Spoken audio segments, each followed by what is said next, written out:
नमस्ते बच्चों, हमारा नेक्स्ट टॉपिक है न्यूट्रिशन इन एनिमल। देखिए, हमने प्लांट के बारे में, न्यूट्रिशन के बारे में सब कुछ देखा।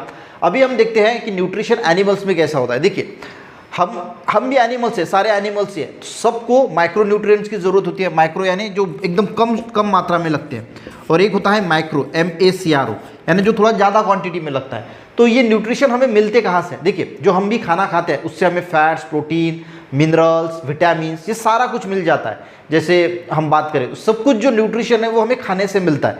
हम कोई अपना खाना खुद बना नहीं पाते, तो बाहर से हमें फूड लेना पड़ता है। बाहर से जो हम फूड लेते हैं उसमें जो चीज़ें प्रेजेंट्स होती है, किसी में विटामिन होता है, किसी में मिनरल्स होते हैं, किसी में एंटीऑक्सीडेंट होते हैं, तो वो सारे खाने से हमें मिलते हैं।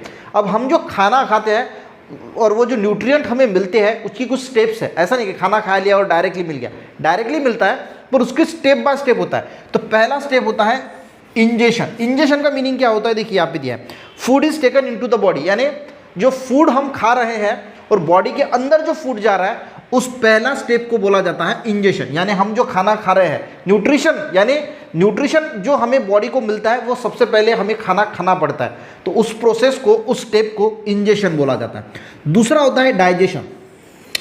जो खाना हमने खाया, मान के चलो कि सेब आपने खाया, तरबूज आपने खाया, अनाज आपने खाया, तो वो जब बॉडी में जाता है तो उसको खाने को बोला जाएगा इंजेशन। अब उसका होता है डाइजेशन। डाइजेशन का मीनिंग, जो एप्पल आपने खाया, जो कुछ भी खाया, उसका सोल्यूबल फॉर्म, क्योंकि बॉडी में वो तो एप्पल खाया तो एप्पल तो डायरेक्टली कहीं नहीं जाएगा ना, हर सेल तक तो पहुंचेगा नहीं, तो उसका कन्वर्शन सोल्यूबल फॉर्म में, conversion of food into simple soluble form, जो आपके ब्लड में सोल्यूबल हो सकता है, ऐसे सोल्यूबल फॉर्म में उसका कन्वर्जन होता है। तो ये सबसे पहले हो गया, हमने जो खाना खाया। इसके बाद जो डाइजेशन होता है, इसमें जो हमारा खाना है, हमने जो फूड खाया, वो सोल्यूबल फॉर्म में, सोल्यूबल यानी मिक्स हो सकता है। ठीक है, हम बोलते हैं ना कोई चीज़ सोल्यूबल होती है, कोई इनसोल्यूबल होती है, तो ये सोल्यूबल फॉर्म में जो है वो कन्वर्ट होता है, तो इसका मीनिंग होता है डाइजेशन।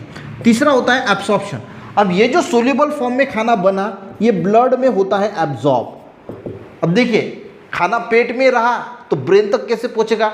तो उसको ब्लड में मिक्स होना पड़ता है, क्योंकि ब्लड तो पूरे बॉडी में 24 घंटे घूमते रहता है, तो ब्लड के थ्रू जो है वो न्यूट्रिशन हर पार्ट को पहुंचता है। तो तीसरा कौन सा है? Absorption, transfer of soluble food into the blood, यानी ये फिर जाता है ब्लड में, गया ब्लड में। अब ब्लड में, और चौथी प्रोसेस होती है फिर एसिमिलेशन।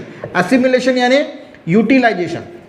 यूटिलाइजेशन यानी उसका यूज होना, जो भी सोल्यूबल फॉर्म में बना वो ब्लड में मिक्स हुआ, और ब्लड उसको हर सेल तक, हर टिश्यू तक जो है वो ट्रांसफर करता है।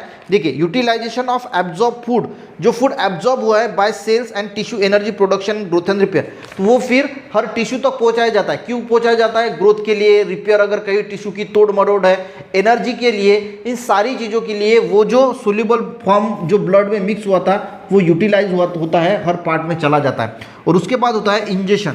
इंजेशन का मीनिंग होता है कि जो वेस्ट मटेरियल, ये सारी प्रोसेस में जो वेस्ट मटेरियल निकलता है, कचरा निकलता है, वो फिर हम हमारी यूरिन से या फिर पेट जब साफ होता है तब जो है वो पूरा निकल जाता है। तो ये 5 जो स्टेप्स हैं, इंजेशन, डाइजेशन, एब्सॉर्प्शन, एसिमिलेशन और इजेशन, तो ये आपको जो है वो अच्छी तरीके से याद रखना है कि किसमें क्या क्या होता है। तो इस पार्ट में ये समझने की, स्टेप्स समझने की कोशिश की। नेक्स्ट इसमें जो टाइप्स हैं न्यूट्रिशन के इन एनिमल्स में, वो देखने की कोशिश करेंगे।